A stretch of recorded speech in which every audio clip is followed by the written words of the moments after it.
안녕하세요. 한의학 박사 정은하 원장입니다. 오늘은 성장에 관련된 오해들을 먼저 알아보고 키 성장 치료는 어떻게 하는지에 대해서 알려드리겠습니다. 키는 유전이라 개선시킬 방법이 없지 않나요? 네, 체질이라는 얘기를 많이 들어보셨을 겁니다.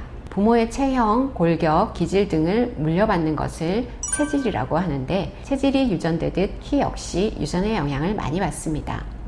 하지만 키와 유전과의 관계에 대한 여러 연구들이 있는데, 그 결과는 30에서 70% 정도로 다양해서 환경의 영향도 무시할 수 없음을 보여줍니다. 실제 임상에서 유전을 뛰어넘어 정말 잘 키운 아이들도 보고, 유전만 믿고 있다가 결국 치료 시기도 놓치고 작은 키로 멈춘 아이들도 봅니다. 저 역시도 두 딸을 유전 키보다 더 키우기도 했고요. 수면, 움직임, 영양, 스트레스 등과 같은 환경적인 요인들을 잘 관리하면서 노력하면 현재 예상되는 키보다 조금이라도 더 크게 키울 수 있으니 좋은 습관을 길러 건강한 아이로 잘 키우시기 바랍니다. 남자아이들은 늦게까지 자라니까 좀 두고 봐도 되지 않을까요? 요즘 부쩍 남자 중학생들이 내원하는 경우가 늘었는데요. 대부분의 부모님들이 코로나 때문에 정말 심각한 질환이 아니면 아이들을 데리고 클리닉을 찾기가 좀 그랬다 그러시더라고요. 또 남자아이인데 늦게라도 크겠지, 조금만 더 지켜봐도 되겠지 했다는 겁니다. 그런데 최근 들어 너무 안 자라는 것 같아서 이제 검사도 하고 도움을 줄 수 있는 치료가 있다면 해야겠다고 오셨다는 거예요. 남자아이라도 중학생인데 최근 6개월 정도에 자라는 게 너무 더뎌요 한다면 성장판이 얼마 안 남아있을 가능성이 큽니다. 여자아이들만 성조수증이 있는 것이 아니고 남자아이들도 성조수증이 증가 추세에 있습니다. 또 성조수증이 아니더라도 부모님 세대보다는 모든 신체 발달이 평균 2년 정도 더 빠릅니다. 그러니 건강검진 한다 생각하시고 초등 저학년을 넘기지 않고 남자아이들도 성장 관련 검사를 하시기 바랍니다. 그리고 한번 해봤으니 됐다가 아니라 1년에 1, 2회 정도는 정기검진 하시고 문제가 있다면 전문가의 의견에 따라 검진과 치료를 하셔서 후회 없게 키우시기 바랍니다. 여자아이들은 초경을 하면 키가 멈춘다면서요. 제가 진료를 하면서 가장 많이 듣는 질문 중 하나인데요. 초경을 하면 키가 안 자란다고 알고 계시는 분들이 계신데 그렇지 않습니다. 물론 초경 전까지 자라던 키 성장 속도보다 일반적으로 더뎌지는 건 맞지만 그때도 노력 여하에 따라 결과는 천차만별입니다. 대개 초경을 할 때 성장판 검사를 해보면 뼈나이가 평균 만 12에서 13세 사이 정도인데요. 그 정도 뼈나이일 때 이후 자랄 수 있는 키가 5에서 7cm 정도가 됩니다. 초경을 할 때 뼈나이가 평균 뼈나이보다 어리면 어릴수록 이후 키 성장 가능성은 좀 더 높고, 뼈나이가 많으면 많을수록 이후 키 성장은 훨씬 어려워질 수 있습니다. 그래서 초경 당시에 뼈나이 검사를 해보는 것이 중요하고, 그 검사 결과 예상되는 키보다 좀 더 잘 키우려면 환경적인 관리와 적절한 치료를 할 것을 권장합니다. 초경 이후에도 적절한 관리와 치료가 병행된다면 10에서 15cm 정도까지 키울 수도 있으니 건강하게 관리해 주시기 바랍니다. 성장판 검사는 한 번만 해보면 될까요? 남자아이들은 늦게까지 큰다고 하는 것만 믿고 있다가 성장판이 거의 닫힌 상태에서 오는 안타까운 경우에 대해서 얘기를 한 적이 있죠. 이런 경우 한 번도 성장판 검사를 안 해본 케이스보다 유치원이나 초등 저학년 때 한 번 해봤더니 예상키가 평균 이상으로 나온다며 마음 푹 놓고 계셨던 케이스가 훨씬 많습니다. 우리 아들은 성장판 검사 이후에 예상키가 170 후반 이상은 된다고 했으니까 중학생인 지금은 작지만 많이 늦게 자랄 건가 보다 하고 마음을 놓고 있다가 성장의 기회를 잃어버리게 된 거죠. 어린 나이에 성장판 검사를 통해 확인한 예측키는 성장하면서 변수가 너무 많아서 최종 결과도 그럴 것이다 생각하면 안 되는 경우가 많습니다. 평균적인 아이들의 성장 발달 속도를 따라간다는 전제를 두고 검사 당시 키의 100분위와 성장판 상태를 가지고 계산을 하는 것입니다. 그래서 성장 속도가 평균적이다 하면 예측키대로 자라겠지만 그렇지 않은 경우들이 많아서 검사할 때마다 예측키가 달라지게 되는 게 현실입니다. 그러니 큰 문제가 없었다면 1년에 최소 1, 2회 정도의 추적 검사가 필요하고, 약간 문제가 있었다면 3, 4개월에 1회 정도의 정기적인 검사와 함께 적절한 관리와 치료를 하시기 바랍니다.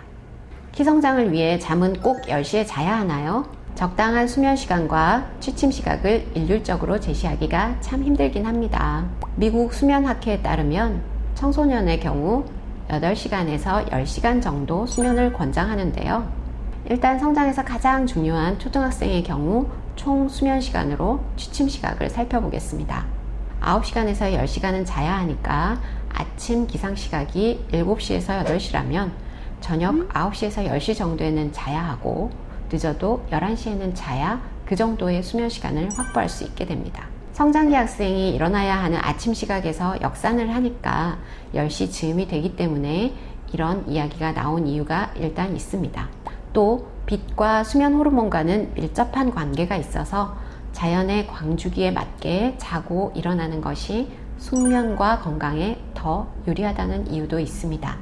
그래서 같은 시간을 잔다면 저녁 9시에서 11시 사이에 취침해서 자연의 광주기에 맞추는 것이 더 좋겠죠. 그런데 총 수면 시간도 중요하지만 키성장과 건강을 위해 가장 중요한 건 수면 초기 3-4시간인데요. 하루 중에 분비되어야 할 성장 호르몬의 60에서 70% 이상이 분비되는 시간입니다. 또 하루 종일 피로해진 뇌를 청소하고 깨어있는 동안 입력된 많은 정보들을 잘 정리정돈해서 인출하기 쉬운 상태로 만드는 중요한 시간이기도 합니다. 그래서 초기 수면을 얼마나 깊은 숙면으로 빠지게 하느냐가 관건인데요. 그러려면 취침 2시간 전에는 음식 섭취를 마무리해 주어야 하고 취침 1-2시간 전에는 전자기기를 제한하고 약간 노란빛의 실내등 아래에서 가벼운 활동이나 책을 읽으면서 잠잘 준비를 하는 것이 필요합니다. 참고로 성인에게 필요한 수면 시간은 최소 7시간 정도인데요. 아이와 부모님의 건강을 위해 지혜로운 수면 계획을 세우시기 바랍니다. 한약이 뼈나이를 빨리 가게 한다는 얘기들이 많던데 정말인가요? 결론부터 말씀드리면 한약이 뼈나이를 빨리 가게 하지 않습니다. 키성장이나 성조수증 치료를 할 때 정말 중요한 것이 적절한 속도로 뼈나이를 조절하는 것인데 키성장과 성조수증 치료를 하는 한약이 뼈나이를 빨리 가게 하면 안 되지요. 본원에서 치료받은 아이들의 뼈나이 진행에 대한 결과를 예시로 알려드리겠습니다. 첫 내원 시 본인 나이와 뼈나이의 갭이 2년 이상 빨랐던 아이들의 72%가 1년 치료 후 갭이 3에서 6개월 정도 줄어드는 결과를 보였고요. 2년 치료 후에는 79%의 아이들이 본인 나이와 뼈나이의 갭이 6개월에서 1년 정도 줄었습니다. 간혹 뼈나이가 본인 나이보다 더 어려지는 경우들도 있습니다. 첫 내원 시 뼈나이와의 갭이 성장 과정 중에 더 벌어지지 않는 것만 해도 키 성장률을 높여 좋은 결과를 낼 수 있는데 대부분의 경우 뼈나이의 진행이 더디되면서 키 성장도 확보할 수 있으니 걱정하지 않으셔도 되겠습니다. 어떤 경우에 키 성장 치료가 꼭 필요한가요? 키라고 하는 것이 개인의 가치관이 많이 개입되는 영역이다 보니 치료가 필요한 기준이 참 모호할 수 있습니다. 하지만 의학적으로 치료가 꼭 필요한 경우부터 말씀드릴게요. 1. 또래 키 100분위 3% 이내의 아이. 2.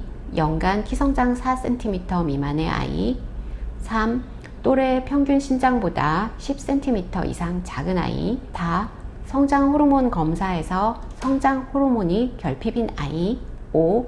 만성 신부전, 터너 증후군, 프레더 윌리 증후군, 누난 증후군 등 질환이 있는 아이.